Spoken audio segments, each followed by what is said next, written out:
area, you don't speak, the predominant government language of the government, and you don't have access to justice. If you don't have money to hire an attorney to get to Lusaka to go to court, you effectively then have no justice, and that's what we saw. And was that folks that they didn't know their rights, they didn't know how to access their rights, and they didn't, frankly, have the money to access their rights. So it becomes an opportunity for others. There's a scene when you mentioned Zambia, you all try to go there and you're detained at the airport. I'm not giving too much away, but your names are on a list. You're not welcome. Right there, smack dab on it, was all of our names and passport numbers. They were definitely waiting for us.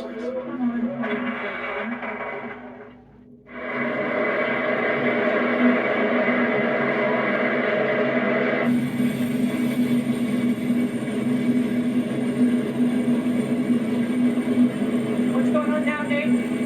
We're getting kicked out. Apparently intelligence because we're reporting international security threat. What we told.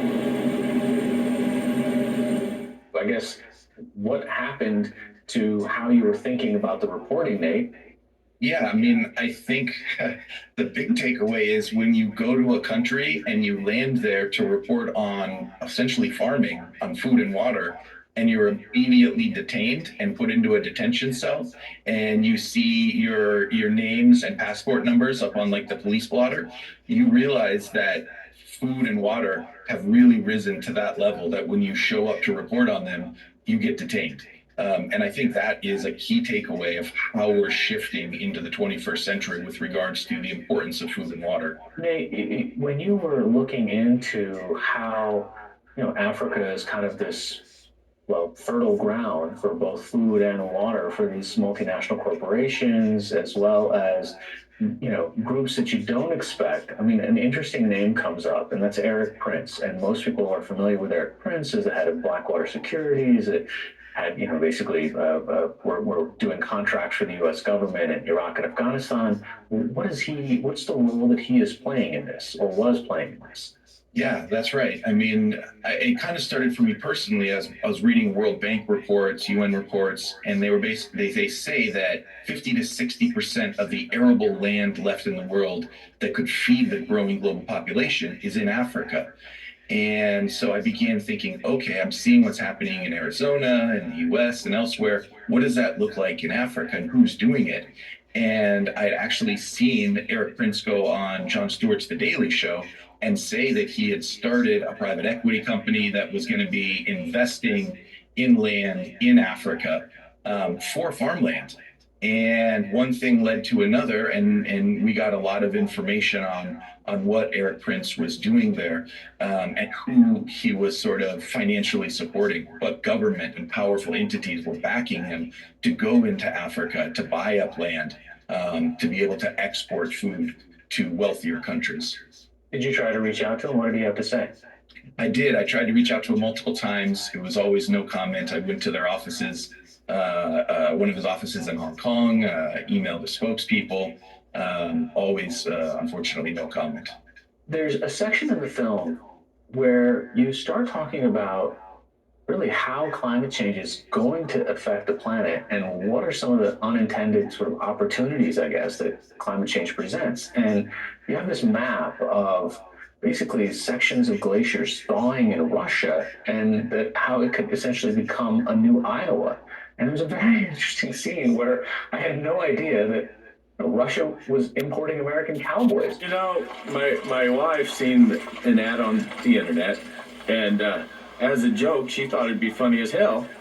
So she put my resume in, and I was getting ready to watch Sunday football in Valentine, Nebraska, and the Skype thing come over the computer, and I hollered at her, honey. She kind of got panicky and said, you need to talk to him, it's about a job. And so I answered it, and 30 minutes later, I was hired. Pretty much my wife didn't think that was very funny after all that, because now we're packing up and going to Russia.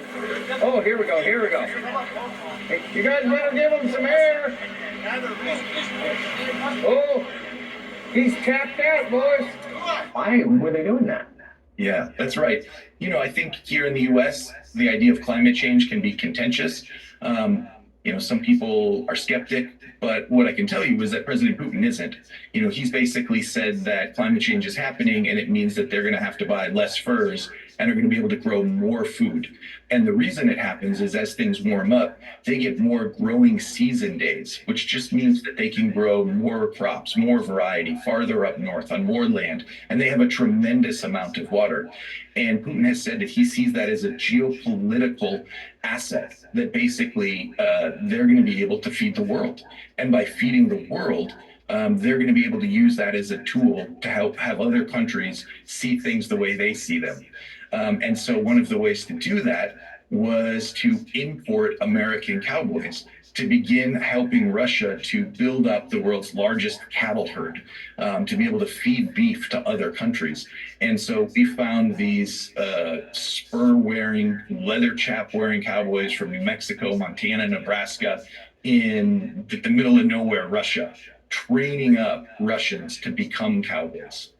Gabriella, one of the things that was interesting watching the film is, we are all now very familiar with the invasion of Ukraine by Russia. But in some of the footage that you had found, that there was essentially a canal in Crimea that I bet the bulk of the people watching this documentary had never even heard about, much less thought about. And really, even the footage of drone strikes or missile strikes on grain silos in Ukraine, how essentially food is one of the targets of this war and could be one of the big reasons why this invasion even happened. Yeah, they do say the world sort of has deemed Ukraine as one of the final breadbaskets, a country that's going to be feeding the world, and feeding a lot of poverty-stricken nations as well. So really being able to rely on that country as a planet is something that we've all kind of assumed would be something that this place is going to be intact. No one's ever going to touch that. The idea that this stems just directly from the Russian cowboys and the beef, but if Russia is able to control beef and can also control grain, you can see that there's no better example of a grab, when you think about it that way. But everything that Nate is saying about the geopolitics of what Russia's doing bore out in this one story. Does not have enough water to feed its population. The reason that they are such large food importers is that they are importing food as a proxy for water. So our way is basically buying farmland, and we want to make sure that we're focusing on areas that are water rich and that can sell crops to areas that are water poor. So in 2018, we purchased a farm in southwest Arkansas that is 25,000 acres in size. And to put that in perspective, that is close to 2 times the size of Manhattan. What's the state of play or the landscape, if you will, across the country in how this ownership works and whether these resources of water or food can be exported? Yeah, that's right. And there is a federal law that requires foreign ownerships to register when purchasing farmland. But my understanding is the compliance isn't that great. And there are states that have some restrictions on how foreign ownership can own land. For instance, Iowa has some restrictions on it. But also there is a lot of questions around who ultimately owns a company that can make it very difficult to understand at the end of the day, whose money is it that's buying that farmland. And so I think there's an increasing interest on the national level, on state levels, to understand who is purchasing the land. And we're seeing some push from lawmakers in that regard. Our policy, there's no national water strategy. What does it mean to protect us and think about water in much more of a similar way that China and Russia do, which is that you're playing the long game, right? They're in the 21st century thinking about burgeoning populations and what to do there to feed them, while we and our water laws are 19th century. Some of them are from the 19th century, literally. So trying to build consensus over what we do with what we have left. Seems a no-brainer, but we're not there yet.